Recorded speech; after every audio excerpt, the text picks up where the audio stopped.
realmente impactante, aonde a nossa escrita se enfiou no covil do lobisomem. Bora pro relato,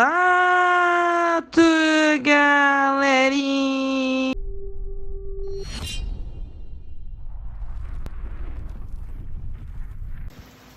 O relato de hoje foi me enviado pela minha inscrita Gerciane Caldas. Vamos ao relato. Olá, GRP, boa noite. O relato que eu vou contar para vocês, seus inscritos, agora. Aconteceu comigo no ano de 1990, no interior da Bahia.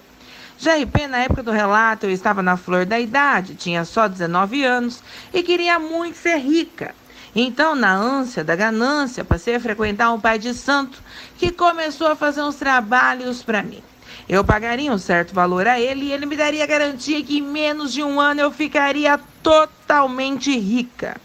Eu perguntei para ele se eu teria que fazer algum tipo de pacto demoníaco, mas ele disse para mim que não. Segundo ele, os Exus me deixariam rica e não haveria necessidade de pacto nenhum, e garantiu que isso não tinha nada a ver com demônios. Como eu estava vivendo na casa de uma amiga minha, para ver se eu arrumava emprego, já que meus pais residiam em uma cidade interiorana baiana, essa minha amiga me arrumou o dinheiro para que eu pudesse realizar esse trabalho que eu tanto queria fazer. E quando eu começasse a trabalhar, eu pagaria para ela o dinheiro que eu devia a ela. Esse pai de santo era chamado de Pai Bravo de Ogum. Eu não conhecia o cabra, que pelo jeito, assim como eu, era novo ali na cidade. Só que apesar de novo, ele estava ganhando muito dinheiro, pois muitas pessoas estavam procurando pelos serviços dele. Eu nunca tinha ido na vida em um pai de santo, então eu não sabia como funcionava. Para mim era tudo novo. E como eu disse, eu era ambiciosa, estava disposta a fazer qualquer coisa para atingir os meus objetivos. Hoje, com a evolução espiritual que eu tenho e vivência de vida, não tenho dúvidas que eu fui uma completa idiota. Aprendi com a dor, o desespero e o terror que não devemos questionar os desígnios de Deus, apenas devemos viver e tentar evoluir e crescer nos caminhos do bem. Nos dias atuais, com o entendimento que eu tenho, acredito que eu fui totalmente burra. Talvez porque eu vim de uma família desestruturada. Claro, eu sei que isso não é desculpa pelo meu erro do passado. Sim, GRP, eu considero isso um erro gravíssimo, pois esse erro quase me levou à morte. O pai de santo perguntou inúmeras vezes algumas perguntas íntimas para mim. Segundo ele tinha que saber mais sobre mim para que o serviço fosse efetuado corretamente. Uma dessas perguntas era se eu era virgem. Eu disse para ele que sim, eu nunca tinha tido relações sexuais com ninguém. Eu era definitivamente um bicho do mato.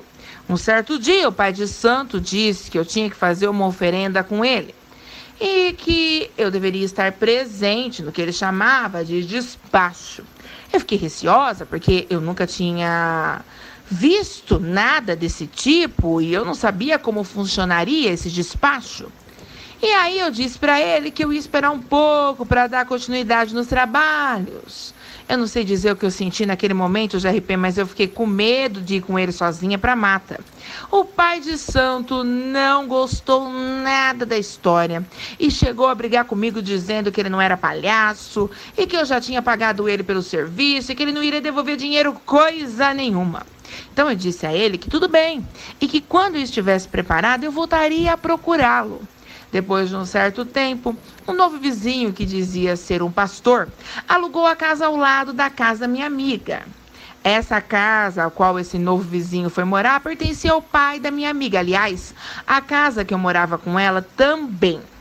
Esse tal pastor disse que se chamava Diva.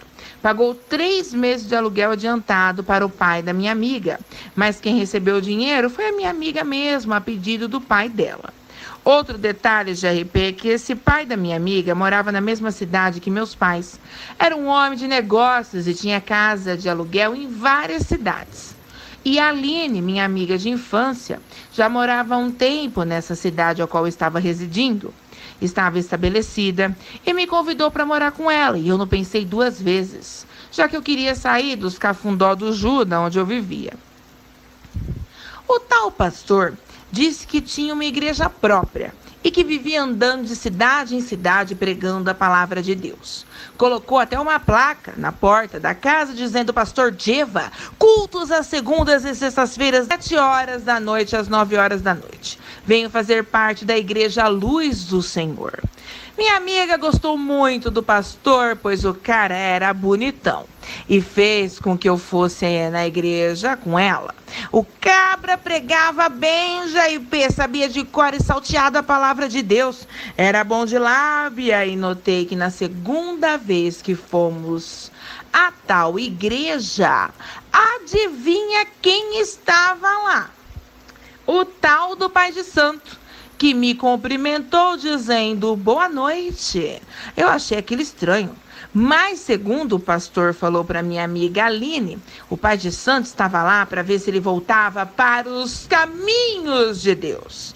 A Aline achou o máximo isso, mas eu achei bem esquisito, pois como ele estava indo na igreja evangélica para seguir os caminhos de Deus, se ele continuava a ser Pai de Santo, atendendo as pessoas na cidade? Enfim, JRP, eu disse para minha amiga que eu não queria mais ir na igreja / casa do pastor, não.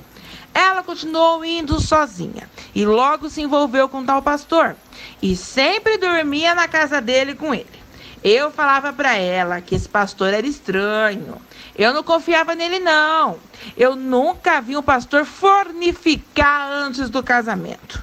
Eu entendia de igreja evangélica, JRP. Minha mãe vivia enfiada em uma. Mas a Aline não me ouviu. Estava encantada com o pastor bonitão.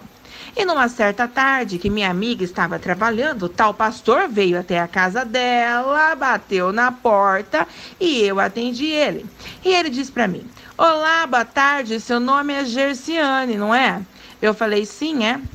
Se você está procurando a Aline, ela está no trabalho. Eu atendi ele pelo vitrô da sala, JRP, não abri a porta, não. Então ele me falou: não, eu quero falar com você. Eu achei aquilo estranho e disse para ele: falar comigo? O quê? Então o pastor me disse: você tem uma pendência com o pai bravo de Ogum. Eu falei para o pastor: eu? Como assim uma pendência? E o pastor me disse: você tem até meia-noite de hoje para comparecer na entrada da mata, ou o nosso chefe vai vir te buscar pessoalmente, pois você foi escolhida. Eu achei aquela conversa estranha e falei para o tal pastor: o senhor ficou maluco? Eu não vou a lugar algum. E se o senhor não sair daqui, eu vou chamar a polícia. Na hora o pastor disse para mim: pois chame, eu espero. Você não tem noção, minha querida, de onde você se enfiou. Temos informantes até na polícia. E é só ter dinheiro, aliás, não é dinheiro que você tanto queria quando foi visitar o Elias? Eu, chocada, disse: que Elias? E ele me disse: ah, esqueci. Você conhece ele por pai bravo de Ogum. Que piada. Elias faz parte de uma grande organização, assim como eu, e nós prestamos serviços para uma certa pessoa. Eu, atônita, perguntei: que tipo de serviço? E o tal pastor disse: escolhemos a dedo mulheres bonitas e virgens como você, que possam gerar filhos para o nosso chefe. Eu, na hora, gritei: eu não vou gerar filho para ninguém, seu louco.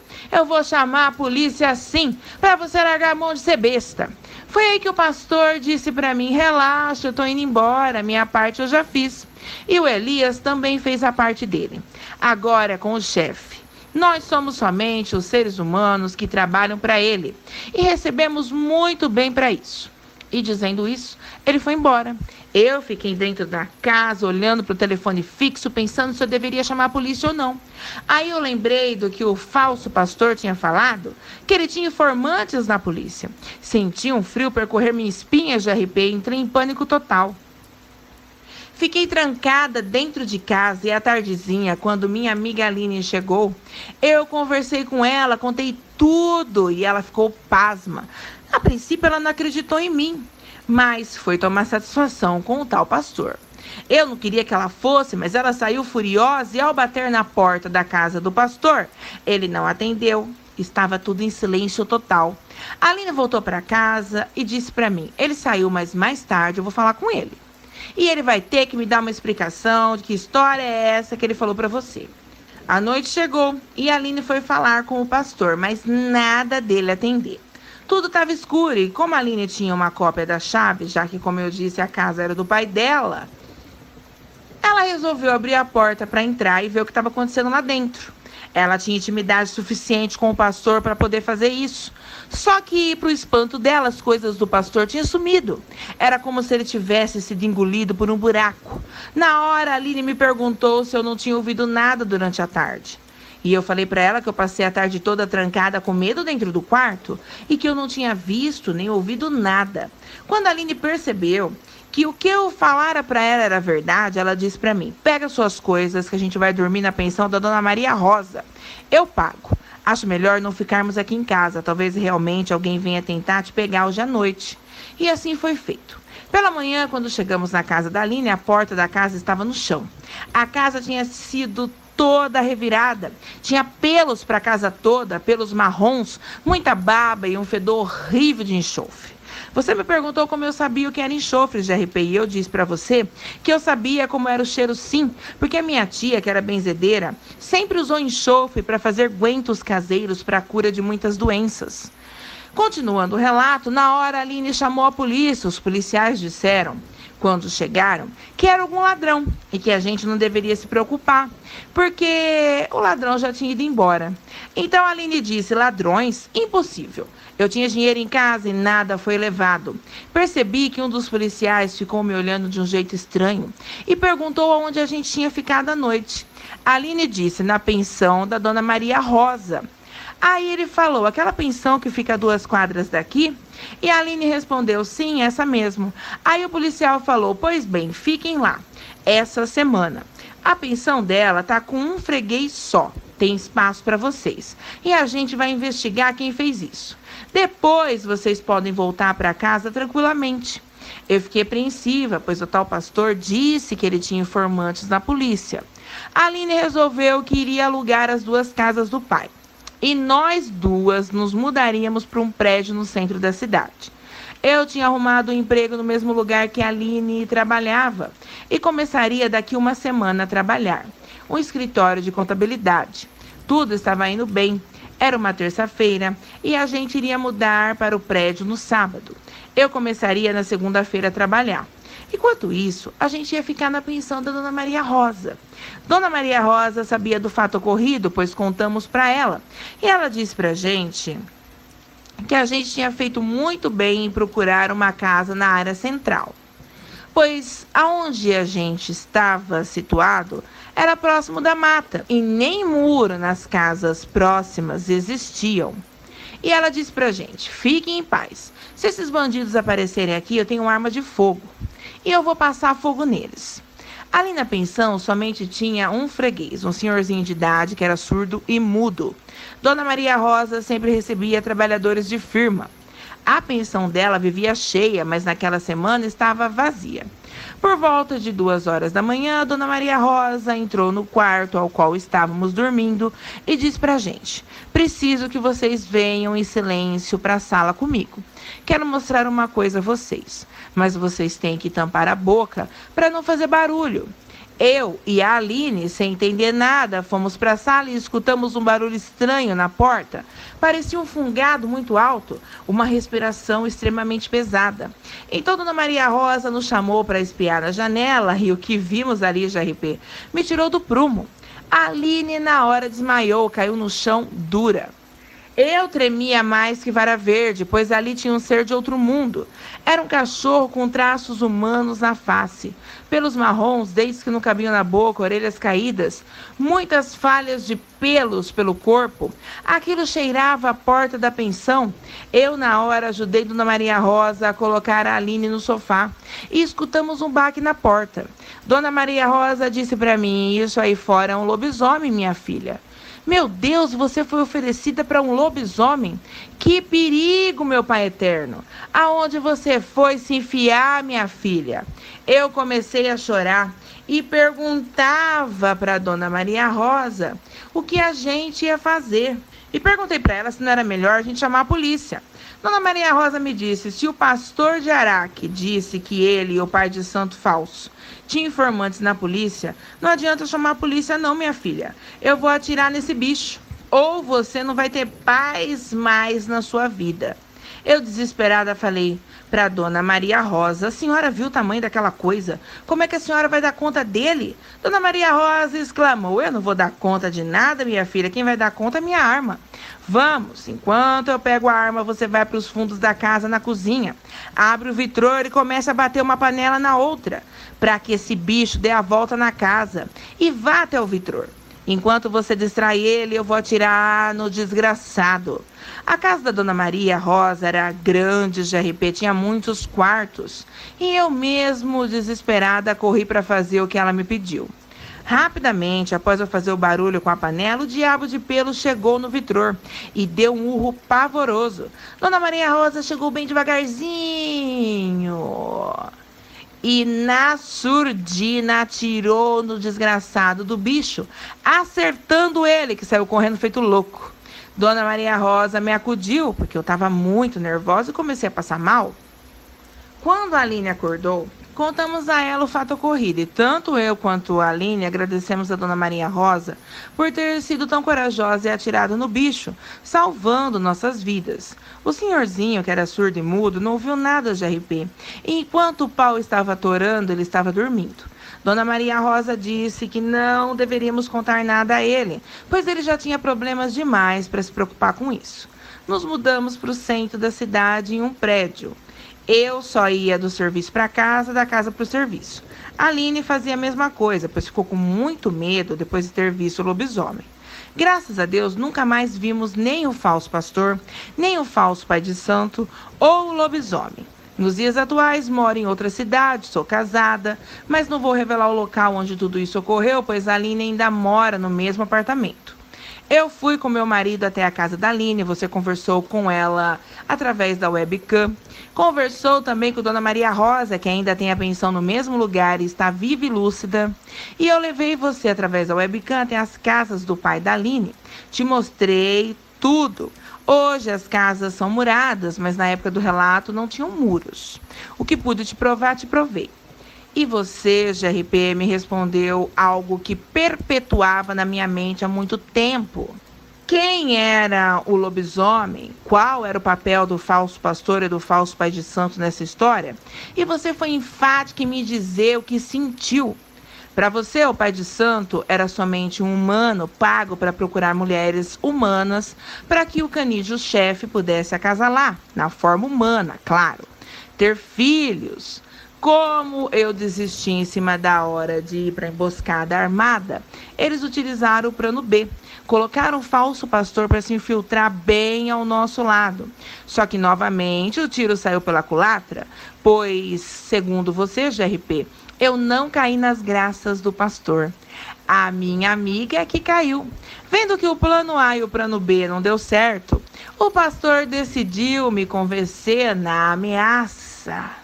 E vendo que eu não cedi às ameaças dele, não restou outra alternativa a não ser o próprio chefe efetuar o serviço.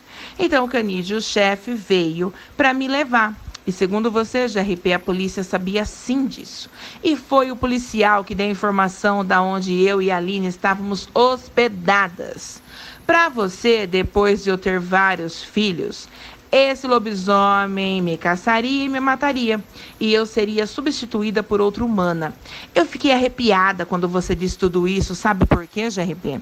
Porque minha tia benzedeira, quando eu fui visitá-la no interior da Bahia, aonde eu nasci, me disse a mesma coisa. E essa parte da minha tia benzedeira ter me dito isso, eu não contei nunca a ninguém, muito menos a você. E mesmo assim, você me disse a mesma coisa que ela. Eu fiquei impressionada. Tenho muito medo até hoje, graças a Deus, eu ando no caminho do bem. Não quero mais ser rica, não. Deus me livre de ser rica desse jeito. Que Deus me perdoe por eu ter sido tão ambiciosa. Aprendi a lição sim, GRP, e ensino meus filhos a nunca cometerem o mesmo erro que a mãe deles um dia cometeu. E quero que seus inscritos e inscritas tomem o meu relato como um exemplo. Tome cuidado, quantas mulheres e homens não desaparecem por aí e o povo acha que é tudo culpa de traficantes de drogas. Eu, depois do que vivi, não acredito que tudo é culpa de traficantes de drogas não, viu, GRP? Tem muita coisa grande, perigosa e suja por aí. Quero agradecer a Dona Maria Rosa, mais uma vez, por ela ter salvo nossas vidas. Quero agradecer a Deus que me livrou de um grande livramento e a você por narrar meu relato, pela atenção e paciência. A você, meu muitíssimo obrigado. Abraços a você e a todos os seus inscritos e inscritas maravilhosos. Fiquem com Deus. Gerciane Caldas. Hashtag salve especial para os membros do canal. Isabel Valdir, Sandro Ragni, sua irmã maravilhosa Mazinha, RGU Renil, Ivete Fagundes, Carvalho News, bora dar uma força no canal do meu amigo Carvalho News no YouTube, pessoal. Marcos Souza, Edu Gomes. Convido vocês a participarem do novo programa que vou estrear com o exímio jornalista Marcelo Carvalho, na Rádio Carvalho News. Esse programa estreia no dia 7 de março de 2022 e se chama O Pega, às 9 horas da manhã, todas as segundas-feiras. Estendo o convite para o dia 8 de maio, onde teremos o retorno do domingo à noite com o GRP em um novo horário, às 18 horas. Conto com a ilustre presença de vocês. Peço a vocês que vão até o canal da minha prima, Jéssica Rebouças, um canal de tarô, e deem uma força para ela. Se inscrevam no canal, deixem o curtir like. Não é um canal de terror, mas é um canal super interessante sobre o tarô dos signos do zodíaco. É só vocês digitarem na barra de procura do Google Jéssica Rebouças Tarô e automaticamente o canal da Prima Gé vai aparecer. Desde já, gratidão. Hashtag salve também para Eliette Soares, Conceição Badaro, Sol Trindade, Cássia Marina, Miriam Copique, Cláudia Maciel, Carlinha Diva do Paraná, Ana Silva, Joanete Rocha, Maria do Socorro Silva, Maria Martins, Maria Tereza Carvalho, Ailton Caminho, Eliana Misael, Romaires de Fátima, Mr. Silva, Doutora Jane Lima, Paula Batista, Cacá Oliveira, Lindercia Mantovani, Joanete Rocha, Maria Ângelo Damasceno, Maria José, Messias, Silmara Santos, Daisy Pereira da Silva, Shirley Zafalon, Newton Franzon, Edilaine Paulino, o grupo da Nequia Bruxisca, Irmãos Metralha Místico, Mazinha Ragno, Eliana Nodera e seu filho lindo Konosuke Nodera do Japão, Cláudia Motola fazendo as filhas Lei Rafa, Rodrigo Souza, meu amigo Blade, Karina Estrelinha, Cristiane Neve, sua linda filha Yasmin Diva do Milk Cake, Elias André e seu filho lindo Erison André, Tamires Rodrigues, seus filhos lindos Marcelo Gabriel, Miguel Guilherme, Rose Rodrigues, seus filhos lindos Rebeca Vitória e Tauã, Fernando Alves Xavier, sua linda filha Gabi Xavier, Lucimari Silva da Bahia, Alex Cavaleiro do Leão e sua mãe linda, da Margarida, Jaqueline Majestic de Curitiba, Paraná, do Céu Cândido e seu filho lindo Gabriel, Felipe Daniel Carvalho, Letícia Carvalho, sua linda sobrinha Brenda, Cici das Estrelas, seus filhos lindos, Elvis, Rebeca e Felipe. Quer ganhar um Restreva Salve? No próximo relato é simples. Comente o relato assim que o relato é postado. Dessa maneira não há perigo de vocês ficarem sem o salve. Sem mais, gratidão, GRP.